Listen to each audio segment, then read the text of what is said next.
Muchísimas gracias, hermano periodista. Creo que es muy importante y tenemos que reivindicar la memoria histórica. ¿Qué nos dice la memoria histórica? Hay que ubicarse en el contexto. Ese contexto fue un proceso de organización sindical que empieza con un estallido en 1877 por una huelga de ferrocarriles. No te olvides que en ese momento los ferrocarriles en Estados Unidos son muy importantes. Ahí está la mayor masa de trabajadores que hacen un paro.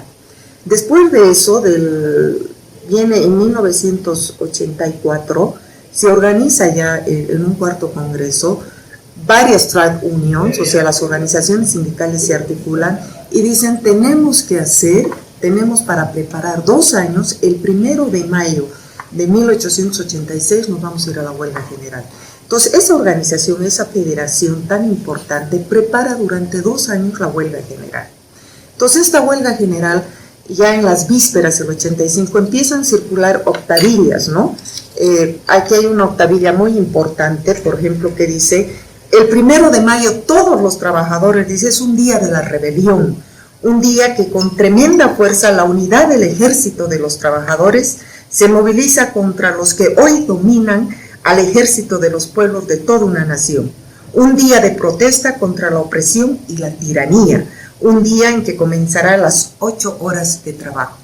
A eso, el 85, para prepararla hasta el 1 de mayo del 86, sale este periódico, que es un periódico anarquista de los trabajadores, ¿no? Y entonces acá circulaba, era el medio de difusión, y sus principales dirigentes que organiza son los principales voceros y todo se publica en este periódico. Y aquí hay algo muy importante del periódico. Ya en la víspera del 1 de mayo dice, el conflicto ha comenzado, vayámonos a la huelga general, o sea, para no hablar más en términos generales. Entonces la huelga el 1 de mayo es un éxito. Y en McCormick, que se paralizan 12,000 fábricas en Estados Unidos, y una de las fábricas lo que hace es despedir 1,200 trabajadores. Pero ¿qué es lo que pasa? Ante esa solidaridad de organización que prácticamente lleva una década, hay otros trabajadores que son los sustitutos, salen sus compañeros y ellos van a trabajar, ¿no? Entonces, en este sentido, lo que pasa es que los trabajadores van a hacer un meeting a esa fábrica, concretamente, y en esa fábrica, cuando están saliendo los trabajadores que eran los sustitutos, van a reclamar los otros hermanos, porque dicen, ¿cómo si estamos organizando durante 2 años esta huelga general, cómo nos van a traicionar? Y cuando están saliendo ahí llega la policía y hay disparos, hay muertes, etc. Esto provoca una reacción en todo el movimiento y de 30,000, por ejemplo, que eran en Chicago en la movilización, suben a 80,000, pero el total ya de los huelguistas aumenta a 340,000 trabajadores en todo el país. O sea, la huelga empieza a crecer, entonces eso es alarmante para el orden vigente, o sea, se empiezan a censurar, empiezan a perseguir, y en repudio a ello sacan dice un meeting, es muy importante este meeting, que dice que se va a llevar en High Market, es una plaza donde los trabajadores y los dirigentes, una plaza grande, pero tiene varias salidas de escape, porque como ya había la represión encima, entonces ellos estaban preveyendo que podían ser reprimidos también en el meeting. Entonces, con esta sectavilla se convoca públicamente a este meeting grande, los oradores se suben en un ferrocarril, o sea, que había ahí, ¿cómo se llama? Una locomotora, y ahí empiezan a hacer los speeches. Pero ¿qué pasa? O sea, hay tantos millones, pero empieza a llover. Entonces la gente se empieza a dispersar, y los últimos 200 que quedaban, justo viene la policía en un número similar, y ahí estalla una bomba. Hay muertos, hay masacres, se llenan las farmacias, etcétera, hay detenidos, hay muchos heridos. Y en ese momento capturan a estos 8 dirigentes anarquistas, la mayoría de ellos eran parte de la editorial de este periódico, de los trabajadores, y realmente los toman presos, los llevan a la cárcel y se inicia un juicio. Pero el juicio no sigue un debido proceso, porque ya, o sea, las fuerzas represivas del Estado, después del acto de la bomba, dictan la ley marcial, meten a cárceles a miles de trabajadores, torturas, etc. Pero estos compañeros están presos y se inicia un juicio que va a concluir el 11 de noviembre del mismo año. y este juicio no sigue un debido proceso. Quiero leerte algunas cosas porque es importante que conozcan las jóvenes generaciones. ¿Qué dice el fiscal ahí? Señores del jurado, condenen a estos hombres, denle un castigo ejemplar, ahórquenlos y salven nuestras instituciones y nuestra sociedad. Y hay un alguacil ahí también en el jurado que dice, ¿no? Estoy manejando este proceso y sé qué debo hacer. Estos tipos van a irse a colgar de una horca con plena seguridad. Entonces toda la gente está realmente compungida, los trabajadores se solidarizan y en todas partes del mundo hay marchas para evitar la horca, el patíbulo que ya estaba declarado antes que se inicie el juicio. Entonces, estas marchas en todo el mundo se realizan, pero pese a eso se da la sentencia y lo más interesante porque Martí recupera toda esa escena, entonces los compañeros salen con capucha que se los pone, amarrados atrás, o sea, con, ¿cómo se llaman? Las esposas, pero lo más importante, salen cantando la marsellesa, ¿no? Marchemos, hijos, entonces van ellos, y antes de que sean ahorcados y en la propia defensa dan cada uno un testimonio de lo que ha sido su lucha, que te voy a leer dos cositas muy concretas, porque es importante, ¿no? Uno de ellos dice, vamos, para no ser muy larga, vamos a hacer, dice, el sistema capitalista está amparado por una ley, y de hecho esta ley es del capital, dice, es una misma cosa. ¿Creéis que la guerra social se acabará estrangulándonos a nosotros bárbaramente? Y dice, no, sobre vuestro veredicto quedará el veredicto americano y del mundo entero, quedará el veredicto popular para decir que la guerra social no ha terminado.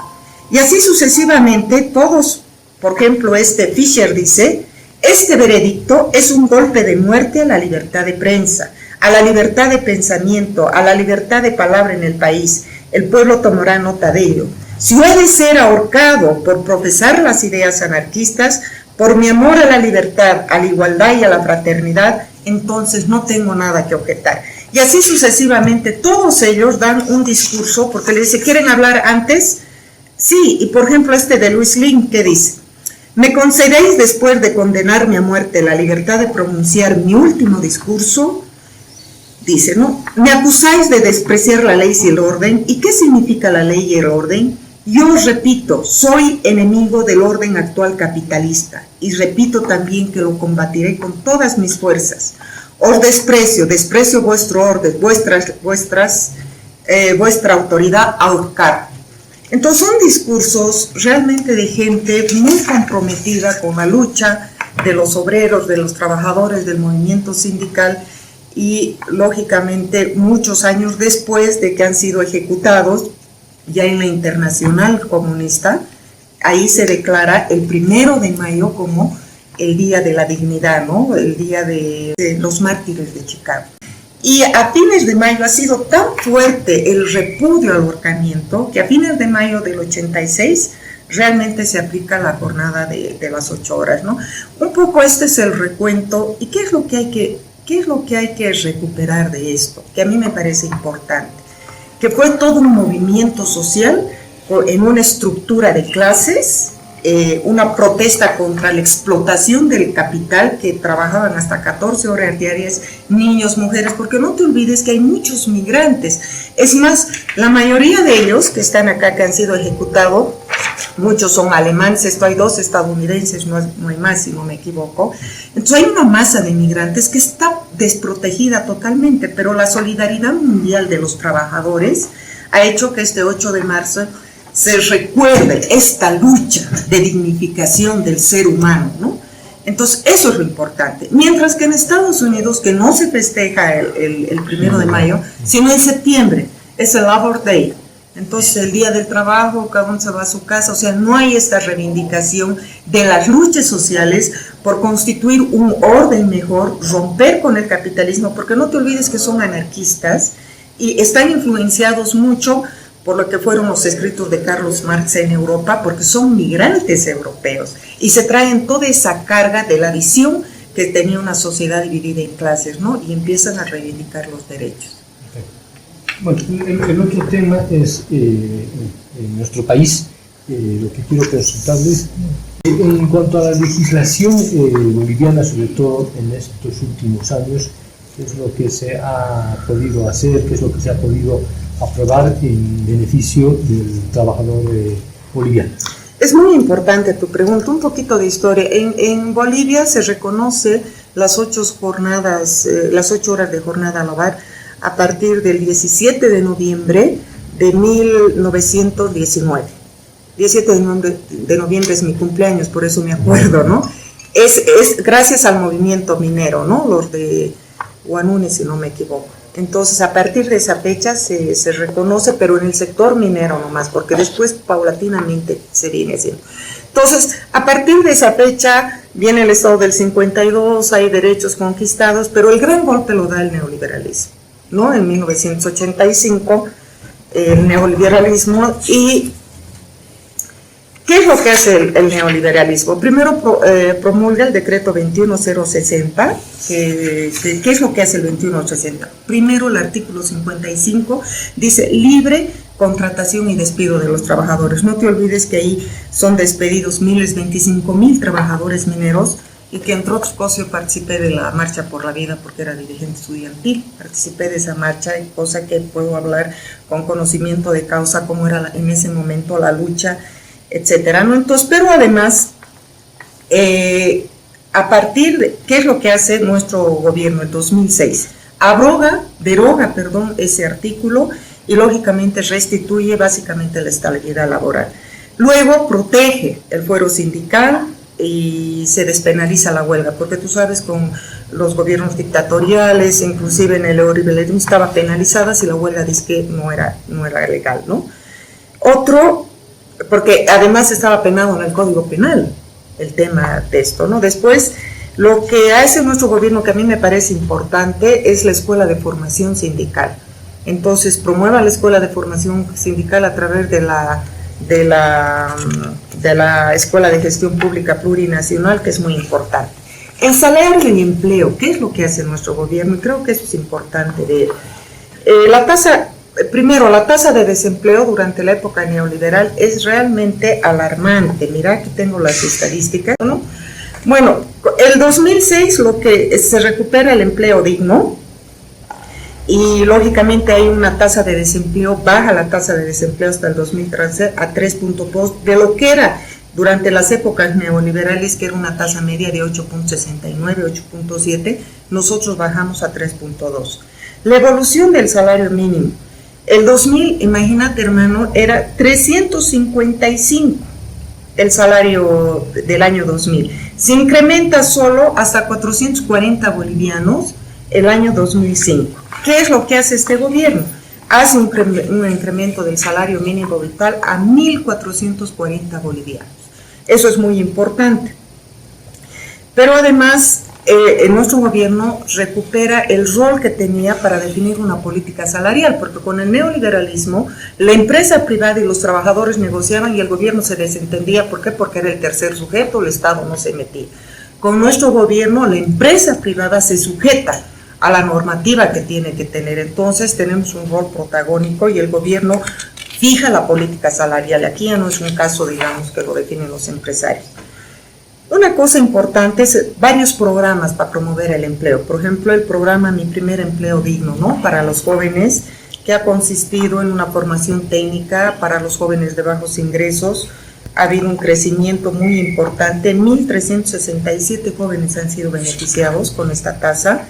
Después hay otro programa, el empleo en las empresas estratégicas, para fortalecer la capacidad, desarrollar capacidades del trabajador y demás mejores condiciones de trabajo.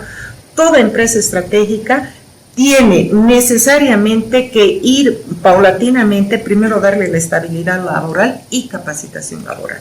Eso en las estratégicas, ¿no? Hay otro tema muy importante. El proyecto piloto para micro y pequeñas empresas, que se ha implementado, ha beneficiado a 264 empresas, sobre todo en el Alto Potosí, que es muy importante. Luego tenemos el programa de habilidades e ingreso laboral para jóvenes, se ha invertido 20 millones de dólares americanos. Y aquí hay una serie de programas, ¿no? El programa para jóvenes, Mi Primer Empleo Digno, que se sigue aumentando en su número. programa de capacitación y asistencia técnica para microemprendedores, educación secundaria para mejorar el empleo de los jóvenes, etc. Después se ha promulgado una ley de cooperativas que va a implementar un plan de desarrollo productivo para las cooperativas, ¿no? Tendría que entrar en vigencia el 2015 y se ha elaborado el plan. Ahora la ejecución tiene que ser hasta la agenda patriótica, hasta el 20, y del 20 hasta la agenda patriótica el cooperativismo va a seguir creciendo. Y una infraestructura institucional muy importante en todas las instancias, sobre todo en el Ministerio del Trabajo. Digamos, esos son los mejores, los hitos que nuestro gobierno ha hecho a lo largo de estos 10 años. Entonces yo cerraría, digamos, con esto, el tema en relación a lo laboral, pero siempre recomendando a los jóvenes, sobre todo a las... ¿Sabes por qué te digo esto? El viernes hemos tenido un debate en la Asamblea y ahí jóvenes de la oposición nos decían, a nosotros no nos importa la historia, ¿qué nos importa que haya pasado antes? ¿Cómo es posible? Si un pueblo no tiene una memoria histórica, ¿cómo va a avanzar?